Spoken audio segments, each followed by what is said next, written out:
gonna need more Tide?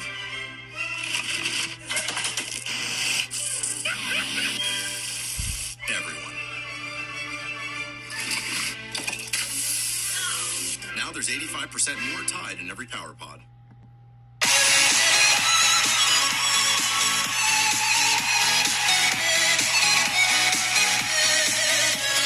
Alright guys, you know who it is. I'm back and ready to do why people who do not enjoy the Lego Movie should be removed from society. I mean, let's put them on an island so they can be sad and stupid there together. Get rid of them, get their influence out of our culture. Yeah, let's go. Get ready for a fun ride. We're going to be covering a lot today. Let's go. This PowerPoint was made in loving memory of me not showing up. I know y'all, saw that I couldn't go on Monday, and y'all specifically chose Monday to do PowerPoint night, just so I wouldn't be there, but you can't escape me that easy, and I made one anyway. It's kind of my revenge arc, but yeah, also, happy birthday, Reese. This is also a gift to you, as it is a gift to everyone else. Fly high. Alright, here we go. If you could please rise for the pledge. I pledge allegiance to the flag of the United States of America and to the republic for which it stands, one nation, under God, indivisible, with liberty and justice for all. Number one, they hate the humor that shaped our generation. I mean, the Lego Movie is one of the funniest movies. I've seen it 8 times, and people who don't like it are unfunny. They're painful to talk to converse with, and they can't take a joke. So go back to 1372, you medieval peasants who want to go die in war, because apparently that's more fun for you guys. Number 2, they do not like children. They are not fond of them. They probably kick over sandcastles at the beach. They are killers of childlike wonder. Seeing children happy makes them enraged.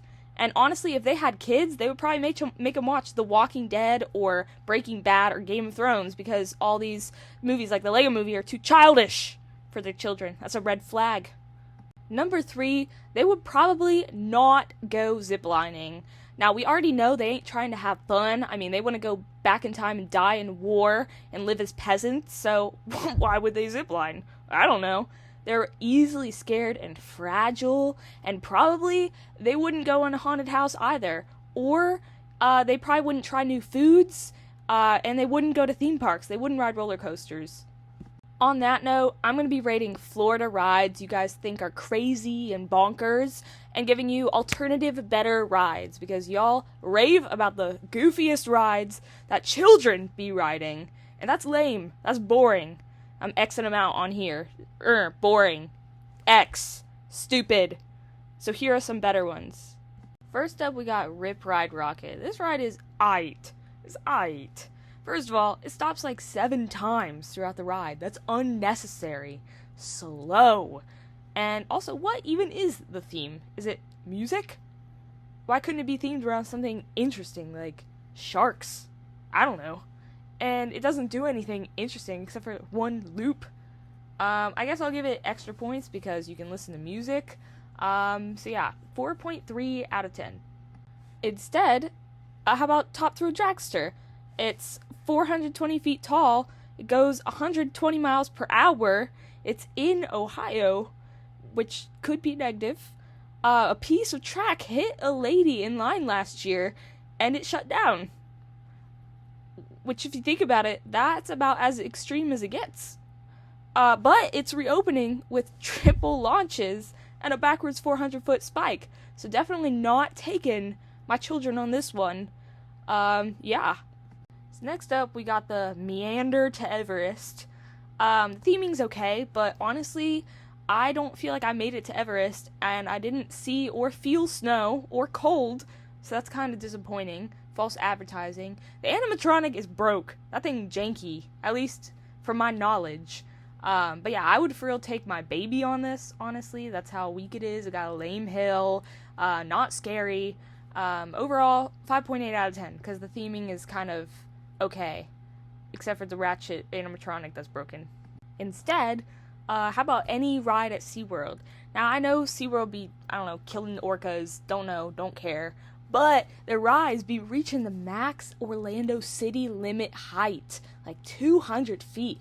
And I ate a cookie on Mako, so it's a lawless society. You can do what you want. You can eat on there. And they protect our oceans from dolphins and orcas.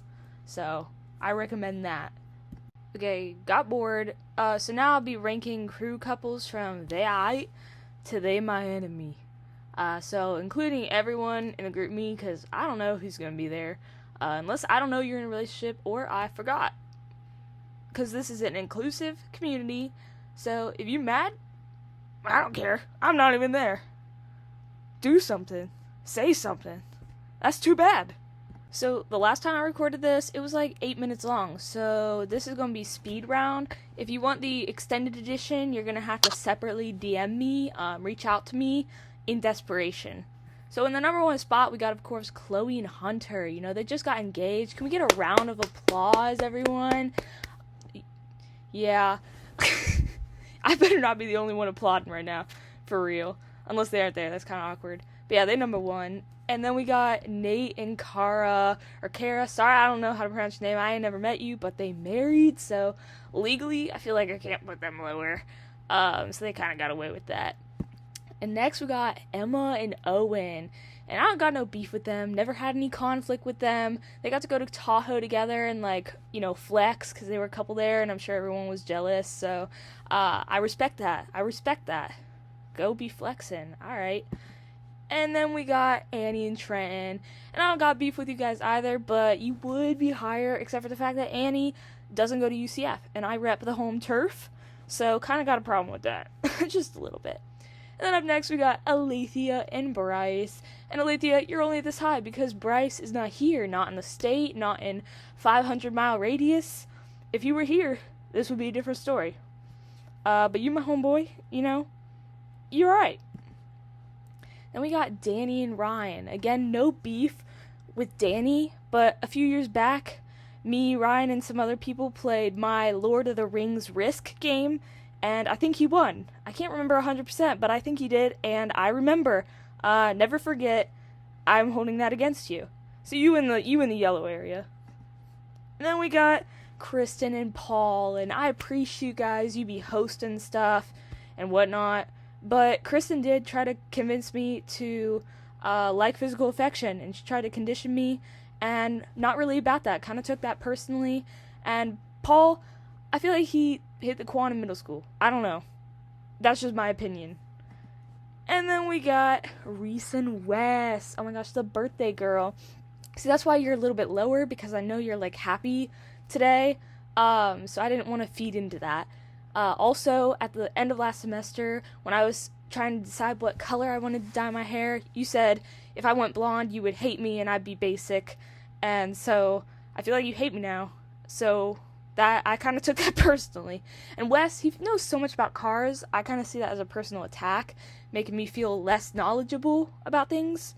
So yeah, you guys are a little bit lower. And up next, we got Carly and Caleb. I appreciate you guys. You know, Caleb, you're a fellow bass player. But Carly, we kind of have a contract work co-worker relationship because I've made graphics for you. So we're, like, not really friends, it feels like. So definitely lower. And Caleb, I heard through the grapevine that you can get people into SeaWorld. And I ain't ever seen you guys at SeaWorld. And I take that personally. So yeah, y'all are definitely in the orange zone, getting a little close to the bottom. But then we got Claire and Josh, which neither of them are here, but of course I'm going to include them on my list because I'm always around these fools. And Claire, I think I'm leading with her next year, and I feel like it kind of ruins the girl mood when someone's in a relationship, so I don't know what to do with that. And Josh, personally, when I picked them up from the airport, he didn't give Claire the front seat of my car. That's a red flag, right there. So they at the bottom of the list. I don't think they'd be surprised either. And then we got Julia and Chad. These homeboys always be up in my Be Real. They be commenting, acting like I'm a celebrity. And honestly, I need me time. Julia, also this year, I feel like you've become a gym bro, and I'm a gym bro, and I feel like you've taken my personality, because you go even more than me, so cut that out. I take that as a personal attack. And Chad, I don't know, you kind of give me PC principal vibes from South Park. So, I don't know what to do with that information, but just throwing that out there. And last but not least, we got Brooke and Coy, and you may be asking, who is Brooke? That's because she came to crew like once or twice, and she didn't like it. She didn't come back. And she's my roommate from last year, for reference. But yeah, definitely gotta go on the bottom if she don't like crew. Heck nah. And Coy, when they started dating, Coy was always up in my crib. Always. Like he was homeless. Go home. So yeah, I definitely have a vendetta against these two. They're definitely at the bottom of my list. They my enemy. But yeah, that's all I got. Thanks for watching, guys.